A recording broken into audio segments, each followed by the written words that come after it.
Assalamu alaikum everyone. This is Fatma and you are watching me on my YouTube channel. तो आज का जो हमारा टॉपिक है that is about research, how to write a research proposal and how to do a research. तो इसके बारे में हम बात करेंगे। मैं ओवरऑल इसके बारे में बताऊंगी और साथ साथ मैं दोनों चीज़ों को कवर करने की कोशिश करूंगी ताकि कम से कम टाइम में आपको ओवरऑल कंसेप्ट एक मिल जाए कि आपने अगर रिसर्च स्टार्ट करनी है तो किस तरह से आप उसको स्टार्ट कर सकते हैं। अगर आप फाइनल ईयर के स्टूडेंट हैं, डज नॉट मैटर कि आप जो है वो एमफिल के स्टूडेंट हैं या थीसिस कर रहे हैं बीएस का, तो रिसर्च का जो बेसिक पैटर्न होता है ना वो सेम ही होता है। आपने सबसे पहले एक रिसर्च प्रपोजल सबमिट करवाना होता है। रिसर्च प्रपोजल से भी पहले आपके माइंड में एक आइडिया होना चाहिए कि आपने किस टॉपिक के ऊपर रिसर्च करनी है। अब जैसे आप कोई भी सब्जेक्ट ले लें, बॉटनी डिपार्टमेंट को ले लें, तो उसमें आप खाली बॉटनी की बुक्स तो नहीं पढ़ रहे होंगे, आप लोग बहुत सारी किताबें पढ़ रहे होंगे, बायोटेक्नोलॉजी की भी, माइक्रोबायोलॉजी की भी, दूसरी जो सब्जेक्ट्स हैं वो पढ़े होंगे, थोड़ा सा आप केमिस्ट्री भी पढ़े होंगे। उसमें अब कोई ना कोई सब्जेक्ट्स ऐसे होंगे जिसमें आपको खास इंटरेस्ट होगा, तो आपको ऑटोमेटिकली पता चल जाता है कि, कौन सा सब्जेक्ट जो है वो आपका फेवरेट है, किसके अंदर आपको इंटरेस्ट है, क्योंकि आपको वो सब्जेक्ट ऑटोमेटिकली आसान लगता है, उसमें आप खास तौर पे इंटरेस्ट लेते हैं। तो इस तरह से आपने जो है ना अपना एरिया डिसाइड करना है कि आप किस एरिया के अंदर जो है वो काम करना होता है। फिर आप ऐसे राइटिंग के स्टेप्स ऑफ राइटिंग को याद करें तो उसमें एक हमारे पास स्टेप था डीलिमिटेशन का। सबसे पहले आपने अपना टॉपिक सिलेक्ट करना है एंड देन उसको डीलिमिट करना होता है। डीलिमिटेशन के बाद जब आपके पास फाइनल वो एरिया डिसाइड हो जाता है, आप अपनी बाउंड्री डिसाइड कर लेते हैं, देन आप अपने टॉपिक को एक रिसर्च क्वेश्चन के अंदर कन्वर्ट करते हैं। अब रिसर्च क्वेश्चन के अंदर कैसे कन्वर्ट करना है उसके लिए आपको जो है एक सिंपल डिक्लेरेटिव सेंटेंस में सबसे पहले आप उसको कन्वर्ट कर दें। तो जो डिक्लेरेटिव सेंटेंस में आप उसको कन्वर्ट करेंगे वो आपकी थीसिस स्टेटमेंट होगी। Thesis statement simple declarative sentence का जो फार्मूला होता है subject plus verb plus object, ये हमारे पास होता है। सबसे पहले आपने इसको डिक्लेरेटिव फॉर्म में लिखना है, देन आपने उसको रिसर्च क्वेश्चन की फॉर्म में लिखना है। आप तीन तरीकों से लिख सकते हैं। एक आप सिंपल जो कि आपकी स्टेटमेंट ऑफ द प्रॉब्लम होगी, हाइपोथेसिस जो कि आपके ये थीसिस स्टेटमेंट होगी, फिर आपने उसको क्वेश्चन की फॉर्म में लिखना है, इंटेरोगेटिव फॉर्म में लिखना है, जिसके एंड पे जो है वो क्वेश्चन मार्क आता है और व्हाई और व्हेन और हाउ, इस तरह से ये क्वेश्चन स्टार्ट होते हैं। फिर आपने इसको एक आर्ग्यूमेंटेटिव फॉर्म के अंदर लिखना है। तो ये तीन तरीके से आपका रिसर्च क्वेश्चन बन गया। अब इसके बाद जो है ना ये आपका आधा काम यहाँ पर हो गया है। इसके बाद आपने क्या करना है, इसके बाद आपने रिसर्च प्रपोजल जो है वो स्टार्ट कर देना है। याद रखें कि जब भी आप रिसर्च कंडक्ट करना स्टार्ट करते हैं तो आपका एक सुपरवाइजर आपको अलॉट किया जाता है। वो आपको गाइड करते हैं आपके इंटरेस्ट लेवल के अकॉर्डिंग कि किस एरिया के अंदर आपको रिसर्च करनी चाहिए। अगर आपका कोई स्पेसिफिक एरिया नहीं है तो वो आपको ट्रेंडिंग बता देता है कि किस एरिया के ऊपर अब रिसर्च जो है वो की जा रही है। तो वो आपको रिकमेंड कर देते हैं कि ये न्यू टॉपिक है या ये नई फील्ड है, इसके अंदर आप रिसर्च करें। तो इसके अंदर ग्रांट्स भी मिल जाती हैं। समटाइम्स ऐसा होता है कि गवर्नमेंट खुद से ही ना इनिशिएटिव लेती है कि स्टूडेंट ज़्यादा से ज़्यादा एक सब्जेक्ट के अंदर एडमिशन लें और इसके अंदर रिसर्च करें। जब भी कोई नई फील्ड आती है ना तो वो इस तरह से सपोर्ट करते हैं। तो समटाइम्स आपके सुपरवाइजर, आपका इंस्टीट्यूशन, वो भी आपको बता देता है किसके अंदर किसके कौन सा जो सब ब्रांच है उसके अंदर आपको रिसर्च कंडक्ट करनी चाहिए। लेकिन आप हमेशा नेचुरली उसी सब्जेक्ट को आप ऑप्ट करते हैं जिसमें आपका इंटरेस्ट लेवल होता है। अब जब एक दफ़ा आपने अपना रिसर्च क्वेश्चन सिलेक्ट कर लिया है तो उसके बाद आप सुपरवाइजर के साथ मिलके आपने रिसर्च प्रपोजल के ऊपर काम करते हैं। पहले आप उससे डिस्कस करते हैं कि आपका रिसर्च प्रपोजल क्या होगा। रिसर्च प्रपोजल में क्या होता है कि आपने बताना होता है कि आप किस किस तरह से रिसर्च कंडक्ट करेंगे। उसमें आप पर्पज ऑफ स्टडी बताएंगे कि आप ये रिसर्च क्यों कंडक्ट कर रहे हैं और इससे लोगों को क्या फ़ायदा होगा। देन आप ये बताते हैं कि एक कम्युनिटी के लोगों को फ़ायदा होगा, सिर्फ एक स्पेसिफिक एरिया के लोगों को फ़ायदा होगा, या फिर नेशनल लेवल के ऊपर पूरी कंट्री को फ़ायदा होगा, या इंटरनेशनल लेवल के ऊपर पूरी कंट्री जो इंटरनेशनल लेवल यानी कि पूरी दुनिया के लोगों को फ़ायदा होगा। तो इस बेस के ऊपर जो है ना आप मैक्सिमम ग्रांट जो है वो हासिल कर सकते हैं, फंडिंग भी डिमांड कर सकते हैं। फिर आपने अपने रिसर्च प्रपोजल में ये सारा मेंशन करना होता है।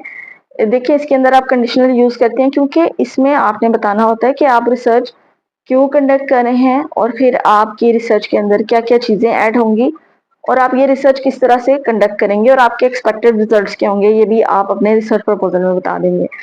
तो फिर इसके अंदर आप मेंशन करेंगे सबसे पहले कि ये आपका रिसर्च क्वेश्चन इंट्रोड्यूस करेंगे। फिर आप बताएंगे कि आपकी रिसर्च से क्या क्या फायदा होगा लोगों को, आप ये रिसर्च क्यों कंडक्ट कर रहे हैं, इससे क्या क्या बेनिफिट्स होंगे लोगों को, किस लेवल पे होंगे, ये सब आप बताएंगे।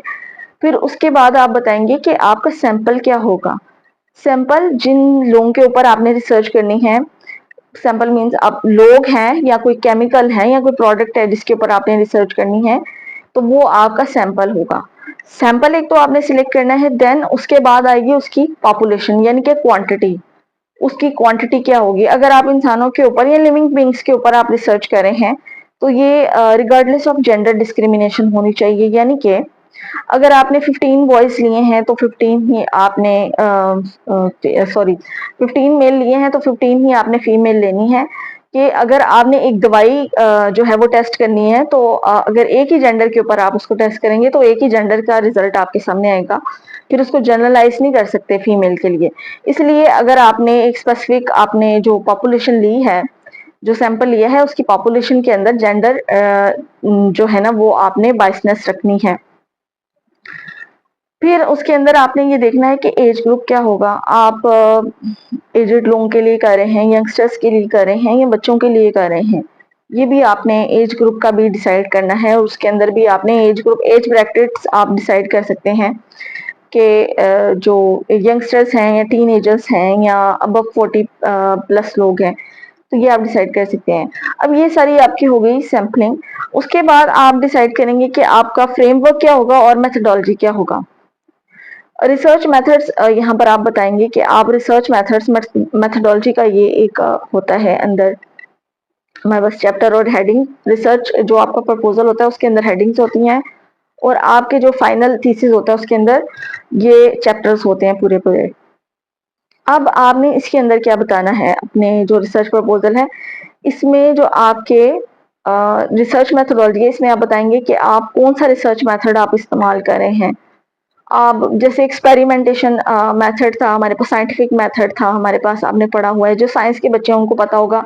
साइंटिफिक मेथड में पहले एक हाइपोथेसिस होते हैं, तो हाइपोथेसिस को प्रूव करने के लिए आपने वो सारा साइंटिफिक मेथड फॉलो करके एंड पे प्रूव करवाना होता है कि आपके माइंड में जो आइडिया है, आपने जो सपोज्ड आइडिया दिया है वो बिल्कुल करेक्ट है। ठीक है, तो अपने आइडिया को, हाइपोथेसिस को थ्योरी बनाने के लिए आप ये सारे का सारा मेथडोलॉजी फॉलो करते हैं, आप प्रूव करते हैं। अगला बंदा क्यों आपका हाइपोथेसिस, क्यों आपका आइडिया एक्सेप्ट करेगा, तो अपना आइडिया एक्सेप्ट करवाने के लिए आप उसको प्रूव करते हैं कि आपका पॉइंट ऑफ व्यू बिल्कुल करेक्ट है। तो एट द एंड अगर आपके पास पॉजिटिव रिजल्ट्स आते हैं तो आपका जो हाइपोथेसिस है वो थ्योरी बन जाता है। और अगर आपके रिजल्ट्स नेगेटिव आते हैं, यानी कि जैसे आपने एक्सपेक्ट किया होता है वैसे रिजल्ट्स नहीं आते, तो आपकी जो रिसर्च है वो जेन्युइन ही रहेगी, सिर्फ आपका हाइपोथेसिस नलिफाइड हो जाएगा।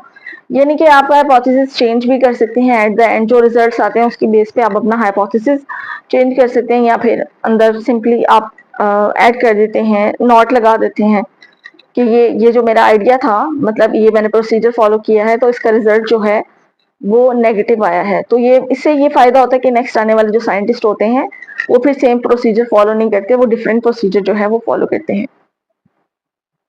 तो इस तरह से जो आपकी रिसर्च है ना सिर्फ लोगों के लिए बल्कि आने वाले जो साइंटिस्ट हैं आपकी फील्ड के, जो सोशल साइंटिस्ट हैं या जो भी आपकी फील्ड के एक्सपर्ट्स हैं, उनके लिए भी हेल्पफुल होती है। आपकी रिसर्च का रेफरेंस लेकर वो नेक्स्ट रिसर्च करते हैं, क्योंकि हमेशा जब भी आप रिसर्च करते हैं ना तो आपकी रिसर्च में हमेशा मार्जिन होता है और रिसर्च का।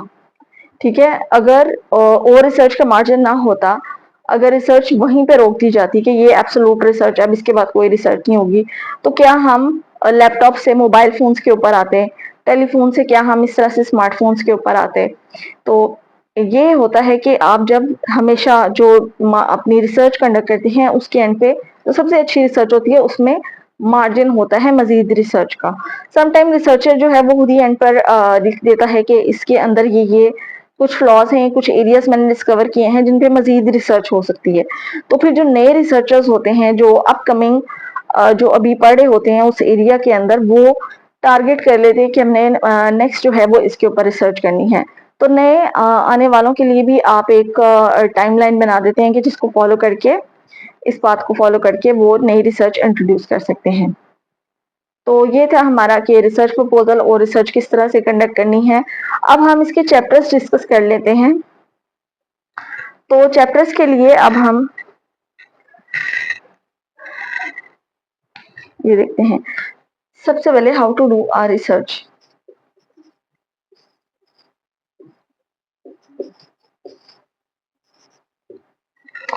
जो है सबसे पहले मैं थीसिस के बारे में लिखूंगी। ये जो रिसर्च हमारे पास प्रपोजल है और जो थीसिस है। प्रपोजल जो है वो 2500 वर्ड्स का होता है, सॉरी 1500 वर्ड्स का हो सकता है, 1500 टू 2500 वर्ड्स का। और इसमें आप कंडीशनल्स यूज करते हैं कि अगर मैंने ऐसा किया तो इस तरह से होगा। वुड शुड कुड जो हमारे पास ये होते हैं कंडीशनल्स। और फ्यूचर टेंस आप यूज कर सकते हैं, विल शैल माइट, ये आप हेल्पिंग वर्ब्स यूज कर सकते हैं। समझ आ गई होगी कि आपने बताना होता है कि अभी आपकी रिसर्च हुई नहीं है, तो रिसर्च प्रपोजल आप देते हैं अपने कि मैं किस किस तरह से रिसर्च करूंगा, तो ये आपका रिसर्च प्रपोजल होता है। इसके अंदर सिंपल हेडिंग्स होती हैं, जबकि थीसिस के अंदर जो आपका थीसिस होता है वो 25,000 वर्ड्स का होता है। 25,000 वर्ड्स का जो बीएस का थीसिस है 25,000 वर्ड्स का होता है, और एमफिल का थीसिस जो है वो 50,000 वर्ड्स का होता है। ठीक है, वर्ड्स का डिफरेंस होता है। अब यहाँ पर जो हेडिंग्स होती हैं ना रिसर्च प्रपोजल में, तो रिसर्च थीसिस के अंदर वो पूरे के पूरे चैप्टर्स बन जाते हैं।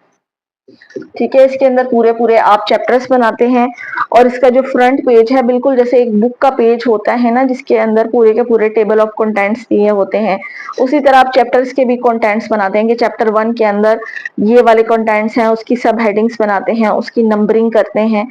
तो वो ये बकायदा आपने अपनी एक समझ लें कि किताब लिखनी होती है। ये आपकी अपनी रिसर्च होती है, इसको आप अपने नाम से पब्लिश करते हैं अलॉन्ग विद योर सुपरवाइजर। अब यहाँ पर हमेशा आप ये याद रखें कि जो भी आपकी रिसर्च होती है, फॉर एग्जांपल अगर आप रिसर्च आर्टिकल पब्लिश कर रहे हैं, तो जो सीनियर जिसकी हायर क्वालिफिकेशन होती है उसका नाम पहले आता है, आपका नाम बाद में आता है, क्योंकि आपने उसकी गाइडलाइन के साथ जो है ना वो किया होता है काम। तो इस तरह से आप अपनी रिसर्च जो है वो इंडिपेंडेंट रिसर्च भी आप पब्लिश कर सकते हैं। तो ये आपने ये हो गया हमारे पास कि रिसर्च प्रपोजल क्या है और थीसिस के अंदर क्या डिफरेंस है। आपको एक ओवरऑल मैंने जनरल आइडिया दिया है।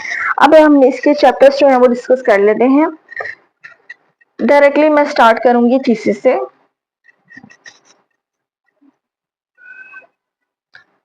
रिसर्च थीसिस जो फाइनल का थीसिस है उसके चैप्टर्स के बारे में पहले हम देखेंगे। How to do a research thesis, ठीक है, या रिसर्च प्रोजेक्ट।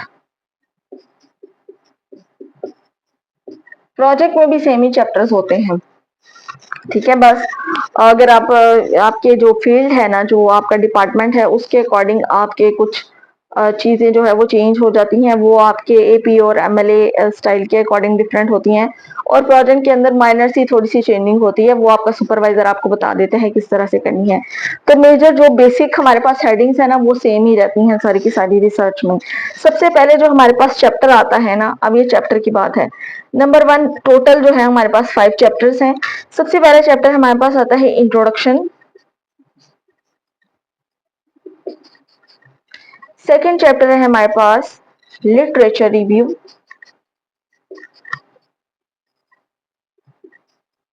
थर्ड चैप्टर है हमारे पास मैथडोलॉजी।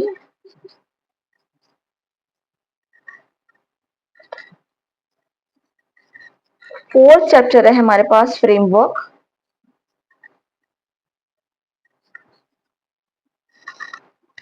ठीक है, और इसके साथ ही इसी के अंदर हमारे पास सब चैप्टर होता है। समटाइम्स आप अपने सुपरवाइजर के अकॉर्डिंग 6 चैप्टर्स भी कर सकते हैं, लेकिन मेजर चैप्टर्स जो है वो यही हैं। फ्रेमवर्क के साथ ही हमारे पास होता है, इसी के अंदर ही हमारे पास एक सब चैप्टर होता है एनालिसिस का, फ्रेमवर्क एंड एनालिसिस।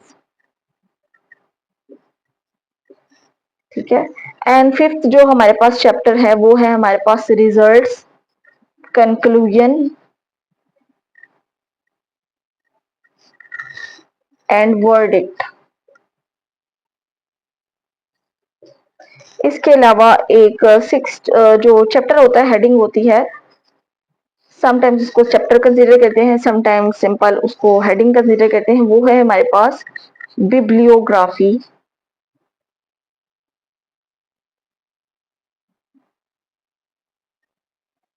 और रेफरेंसेस।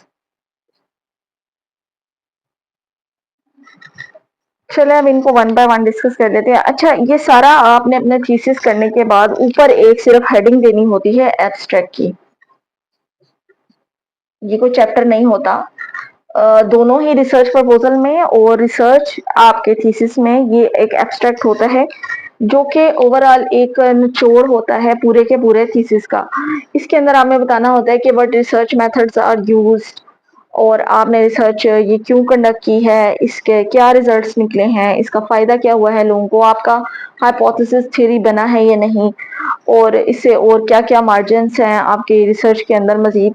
तो ये आप जो रिसर्च, ऑल्दो ये जो आपका एक्सट्रैक्ट है ये टॉप पर आप इसकी हेडिंग देते हैं सबसे टॉप के ऊपर, लेकिन जब आप अपनी रिसर्च कंप्लीट कर लेते हैं, सारा कुछ कंप्लीट कर लेते हैं, जब आपके पास रिजल्ट्स आ जाते हैं ना, तो तभी आप अपना जो है ना वो एब्स्ट्रैक्ट लिखें। एब्स्ट्रैक्ट आप सबसे एंड पर बनाते हैं लेकिन लिखते आप बिल्कुल टॉप के ऊपर हैं। ठीक है, सबसे पहले आप अपना एब्स्ट्रैक्ट लिखते हैं। अब सबसे पहले आप देख लेते हैं इंट्रोडक्शन के अंदर क्या है। इंट्रोडक्शन के अंदर आप बताते हैं अपना रिसर्च क्वेश्चन इंट्रोड्यूस करते हैं, statement of the problem introduce कराते हैं, और आप बताते हैं कि आपने ये रिसर्च क्यों कंडक्ट की है, इस रिसर्च से लोगों को क्या फायदा होगा। नेक्स्ट हमारे पास चैप्टर है, ठीक है, ये सारे चैप्टर्स हैं, ठीक है, ये मैं आपको बता दूं, ये चैप्टर्स हैं सारे के सारे। 25,000 वर्ड्स का ये थीसिस है, ठीक है, ये एब्स्ट्रैक्ट सिर्फ हेडिंग है। अच्छा, अब लिटरेचर रिव्यू में you have to review all the literature available on your topic, यानी कि जिस जिस राइटर ने आपके टॉपिक के ऊपर पहले रिसर्च की हुई है तो उसको आप स्टडी करेंगे, स्किमिंग एंड स्कैनिंग के थ्रू डाटा कलेक्शन करेंगे, और वो सारी की सारी डाटा कलेक्शन करने के बाद आप प्रॉपर सारी बुक्स पढ़ने के बाद जो जो भी आपके काम की बातें होंगी ना वो सब आप लिटरेचर रिव्यू में ऐड कर देंगे। उसके बाद है हमारे पास मेथोडोलॉजी। मेथोडोलॉजी में सिंपल आपने बताना है कि आपने रिसर्च मेथड क्या लगाया है। सबसे पहले आपने बताना है सर्वे मेथड लगाया है, क्वेश्चन लगाया है। आपने अक्सर सीनियर्स आते होंगे आपके पास क्वेश्चन लेके कि क्वेश्चन फिल कर दें, आप उसको फिल करते होंगे, तो समटाइम्स आपके पास क्लोज एंडेड क्वेश्चन आते हैं, समटाइम्स आपके पास ओपन एंडेड क्वेश्चन आते हैं। क्लोज एंडेड क्वेश्चन क्या होते हैं, जिसके अंदर आपके पास 4 ऑप्शंस होते हैं, उनमें से आपने एक सिलेक्ट करना होता है, अपनी मर्जी से आप कुछ नहीं ऐड कर सकते सब्जेक्टिव टाइप।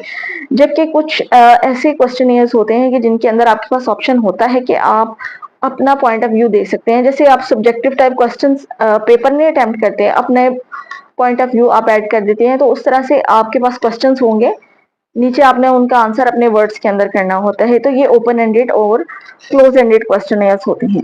फिर इसमें सर्वे मेथड है, इंटरव्यूज हैं, किस तरह से आपने मेथोडोलॉजी के अंदर के किस तरह से आपने अपनी डाटा कलेक्शन की है, क्या आपने मेथोडोलॉजी लगाई है। फिर इसके अंदर आपने बताना होता है इंस्ट्रूमेंट्स आपने क्या यूज किए हैं, अपरेटस क्या इस्तेमाल किया है, और फिर सैंपल क्या है आपका, इसके अंदर ये सारी चीजें बताते हैं। ठीक है, सैंपल आपका क्या है, किन लोगों के ऊपर रिसर्च कर रहे हैं, किन एरिया के लोगों के ऊपर रिसर्च कर रहे हैं। अगर लोगों के ऊपर नहीं कर रहे तो सैंपल आपका क्या एनिमल्स है, एनिमल्स के ऊपर रिसर्च कर रहे हैं। अगर एनिमल्स भी नहीं है, जो भी आपकी फील्ड है ना उसके अकॉर्डिंग आप अपना सैंपल सेलेक्ट करेंगे। अगर आप केमिस्ट हैं तो आपका कोई केमिकल होगा, आपका प्रोडक्ट होगा, ठीक है, वो आपका सैंपल होगा। फिर आपने उसकी क्वांटिटी डिसाइड करनी है, कितनी क्वांटिटी आपने उसकी ली है। ठीक है, तो ये आपका सारे के सारे ये मेथोडोलॉजी के अंदर सैम्पलिंग, पॉपुलेशन, ये सब मेथोडोलॉजी में आ जाती है। समटाइम्स इसका नाम होता है रिसर्च मेथड्स। यहाँ पे थर्ड चैप्टर रिसर्च मेथड्स, ये भी इसका नाम लगा देते हैं, समटाइम्स रख देते हैं। अच्छा, अब इसके अंदर जो है ना फ्रेमवर्क है। इसके बाद फ्रेमवर्क में आपने सारा वो बताना है किस तरह से आपने ऑपरेटर्स को हैंडल किया है, आपके साथ रिसर्चर्स कितने थे, किन किन ने आपने डाटा कलेक्शन जो की है उनके वो आपने पाई चार्ट्स किस तरह से बनाए हैं, आपने ग्राफ्स किस तरह से बनाए हैं, ये आपने सारा फ्रेमवर्क बताना है। कि आपका आउटलाइन क्या है और उसका एनालिसिस, उसके पास आपके साथ साथ रिजल्ट्स क्या आते जा रहे हैं। ठीक है, एनालिसिस आप कर रहे हैं कि जो आपने जो डाटा कलेक्शन की है उसको आप एनालाइज करते हैं। अच्छा, रिजल्ट्स आपके पास ये हैं। अब इसके अंदर आपने ये देखना है कि आपके रिजल्ट्स पॉजिटिव हैं या नेगेटिव हैं। ठीक है, ये अब ये यहाँ पर देखिए, एनालिसिस में और रिजल्ट्स में फर्क है।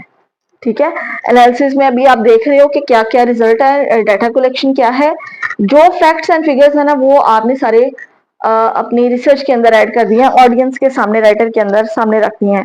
और रिजल्ट्स में आप बताएंगे, ठीक है, आर्ग्यूमेंट देंगे कि ये आपकी रिसर्च को, आपके रिसर्च क्वेश्चन को सपोर्ट कर रहे हैं या नहीं।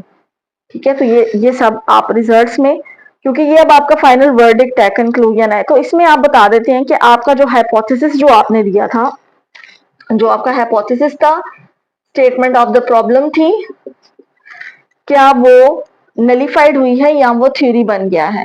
ठीक है, तो इसके अंदर आपने ये बताना है। और एंड में फिर आपने बिब्लियोग्राफी ऐड करनी है कि जो भी मटेरियल आपने अपनी रिसर्च के अंदर इस्तेमाल किया है, आपने जिस बुक से लिया है, किसी इंटरनेट से लिया है, जिस भी राइटर से, आपकी किताब से आपने लिया है, यहाँ पर आपने बिब्लियोग्राफी में और रेफरेंसेस में आपने ऐड करना है। तो बिब्लियोग्राफी जो है होती है वो अल्फाबेटाइज्ड होती है, यानी कि पहले ए बी सी डी। ठीक है, ए वाले, ए से जितनी बुक्स स्टार्ट होती हैं, ये राइटर्स के नाम स्टार्ट होते हैं, आपने पहले वो मेंशन करने हैं, फिर बी से जो स्टार्ट होते हैं। तो बिब्लियोग्राफी ये जो है ना, इस तरह से हम करते हैं, तो वो इजी होता है फिर रेफरेंस लेना। ठीक है, तो ये इस तरह से आप ये स्टार्ट करते हैं। ये मैंने एक अभी छोटा सा एक रिव्यू दिया है कि रिसर्च क्या होती है और रिसर्च प्रपोजल के अंदर क्या डिफरेंस होता है, कि आई होप कि आपको जो है वो थोड़ा सा क्लियर हो गया होगा कि रिसर्च प्रपोजल क्या होता है और रिसर्च थीसिस जो है वो क्या है।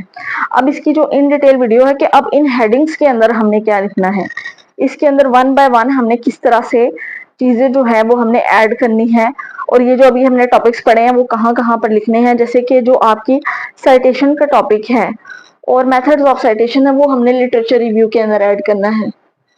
ठीक है, फिर जो स्टाइल्स ऑफ साइटेशन है, जैसे एपीए, एमएलए, ठीक है, वो हमने सारे किस तरह से लिखने हैं, कैसे हम लिखेंगे और किस सब्जेक्ट के अकॉर्डिंग ये डिफरेंट होते हैं, वो भी हम लिटरेचर रिव्यू के अंदर जो है ना वो हम पढ़ेंगे। मेजर ज्यादा इस पे लिटरेचर रिव्यू में और इंट्रोडक्शन के अंदर फोकस किया गया है, लेकिन आपको बाकी चीजों की भी नो हाउ होनी चाहिए। तो इस लेक्चर में बस इतना ही। बाकी के लिए जो है वो बाकी कंटेंट्स के लिए नेक्स्ट जो है वो वीडियो लेक्चर बना दिया जाएगा। तब तक के लिए अल्लाह हाफिज।